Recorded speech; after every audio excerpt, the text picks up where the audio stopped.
Hello everyone, welcome to the Green Man channel, hope you're all good and well. So time now for me to discuss my thoughts on episode 3 of the Amazon Wheel of Time TV series. The episode was called A Place of Safety, which if you're interested is chapter 8 in the Eye of the World book, although the events that unfold in this episode are quite different from the events that involve in the same named chapter of the Eye of the World. This episode I felt was continuing in a similar strong vein as episode 2.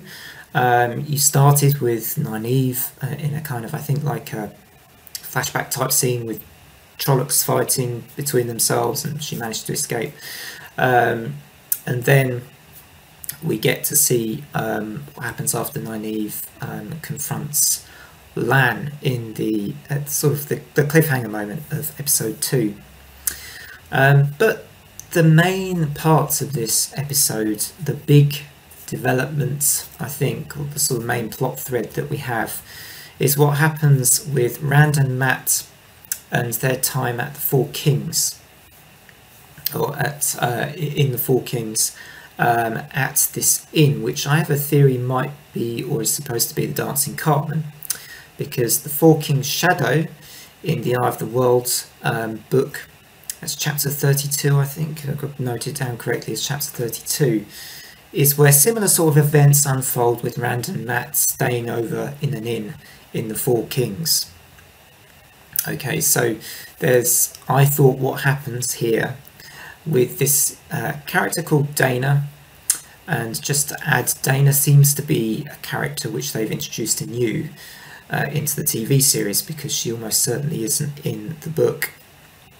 But you could compare her, and certainly what happens with her, to,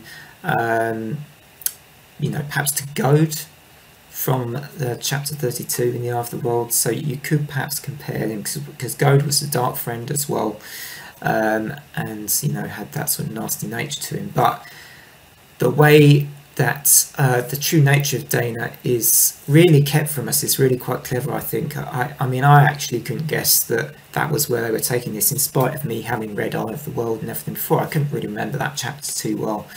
But, it was, I think it was a pretty interesting choice and a good one, really.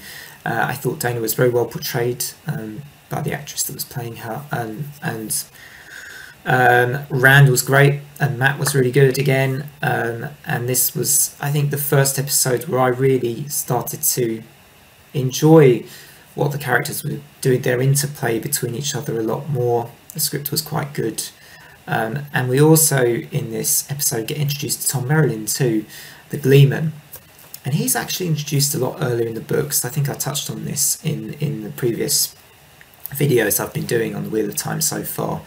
And he appears in chapter 4 when he is introduced to Rand and Mat in a different setting slightly, I guess. I think still an inn, but back in Emond's Field. And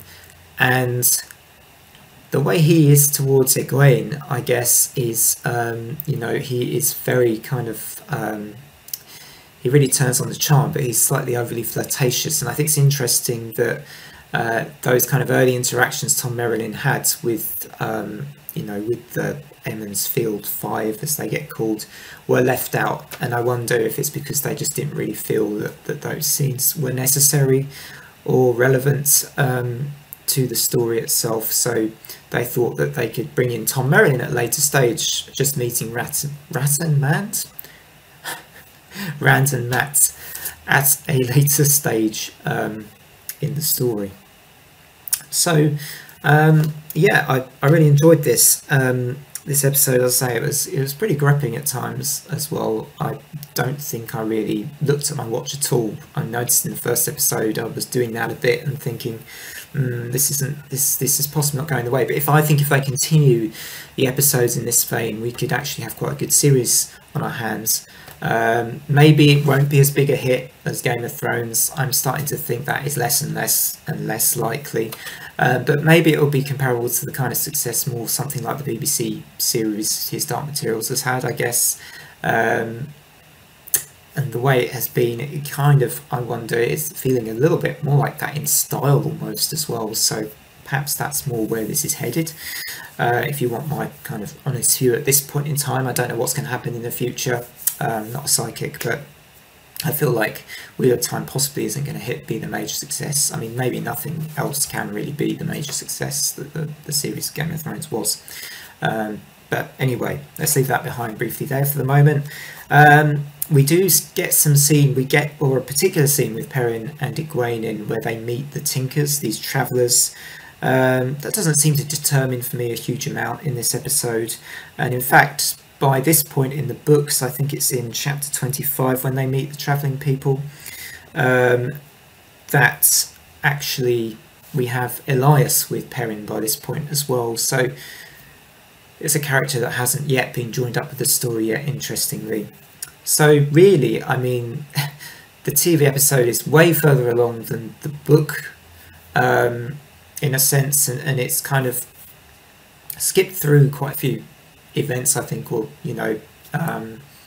quite a few characters in the process, but I think the core of the story is still intact and the heart of the story is still there. But yeah, it's been quite interesting to see how this has been kind of woven together so far, and I look forward to seeing the differences and the similarities as the series moves forwards. Anyway, thank you everyone as always for watching this video.